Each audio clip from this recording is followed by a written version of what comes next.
കോർപ്പറേഷനിലെ building inspector സ്വപ്നയെയാണ് vigilance ഓടിച്ചിട്ട് പിടികൂടിയത്. പൊന്നുരുന്നിയിൽ വെച്ചായിരുന്നു സംഭവം.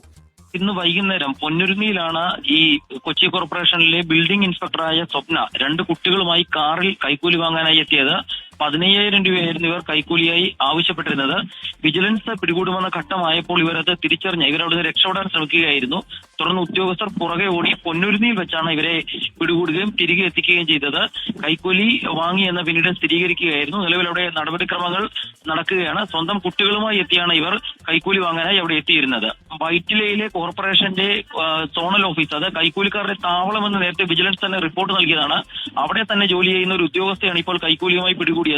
മുൻപും ഇവർക്കെതിരായിട്ട് കൈക്കൂലി വാങ്ങുന്നതായി പരാതികളുണ്ടായിരുന്നു. പക്ഷേ ഇപ്പോഴാണ് തെളിവ് സഹിതം അത് കൈക്കൂലിയുമായി തന്നെ പിടിക്കപ്പെടുന്നത്.